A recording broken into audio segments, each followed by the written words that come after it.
And then, after I wrote that book, 9/11 occurred. And I get my muse from the news. And that sounds funny, but I really do. I mean, like, I'll be sitting there and something will strike me so heavily that I have to go to the computer and start writing. And other times, not so much. But of course, 9/11 was, that was in our lifetimes, that was our priority. And so the second book, Drop Dead on Rue Dauphine, is about Al-Qaeda comes to New Orleans. If you remember when they were seeing all those scenes of Katrina and so forth, people were saying, look, it's just New Orleans. It's a bunch of girls with their shirts off and drunks, and just let it fall into the sea and so forth. So I started doing some research, and which required me to spend time in New Orleans. But yeah, exactly.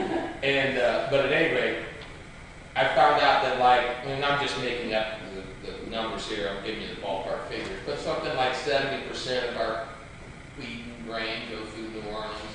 80% of our petroleum and natural gas flow through New Orleans, and so forth. So New Orleans is not just Bourbon Street. And so that got me thinking, going around my head. And so I've got Al-Qaeda coming to New Orleans just before Hurricane Katrina. And so that's the gist of that book. And again, it's a travel log as well. If you've ever been there or not been there, we guide you on. Then the third one is called Yellowtail. Now, Yellowtail is a derogatory term. That's where I get my title. We know about the Australian wine and the tuna and so forth. But it's a derogatory term for blonde females in the third world. And they don't get it. Like they're walking down the street and, guys start sucking their teeth and going, hey, Yellowtail. And they're like, ooh, look, some guy's paying attention to me. But literally, it's a derogatory term in their culture. And that's where I get the title of that book. And it's based, pretty heavily, but not enough to get sued, on the Natalie Holloway disappearance. And, I spent time in Aruba. I was fortunate when I lived in the Caribbean, I could take a plane ride. This is one of the coolest things I ever did in my life. It's $39 in one direction. And as long as you were moving in one direction down the Caribbean, you didn't have to buy a new ticket. So I popped every other island for $39, got to Trinidad and Tobago, and then came back $39. That was my summer one time. And so I learned a lot about the Caribbean culture. And it's quite a Creole, quite a mix.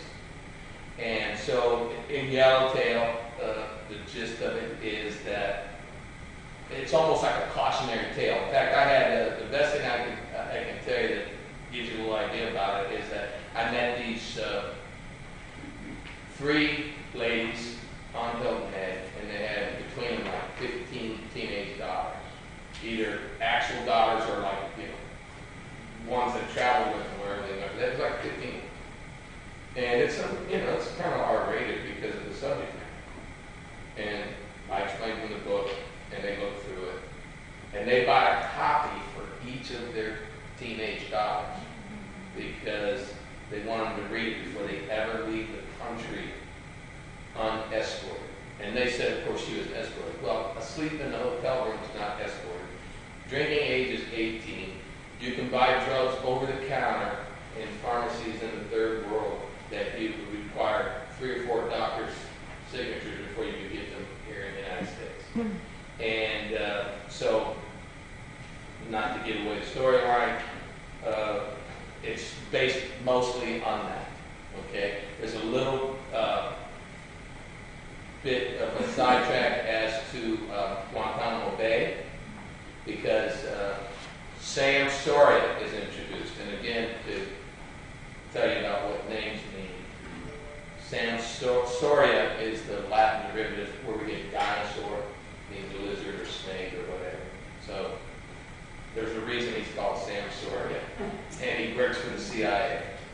And he's like at the end of his career, and much like it's the opposite of James Bond. I mean, most operatives that are undocumented for the United States government don't look anything like Sean Connery. They look more like the frumpy old guy that owns a little bookstore down at the end of the street, and he's got his shoes aren't tied, and his trench coat doesn't really quite fit him. And he doesn't shave the part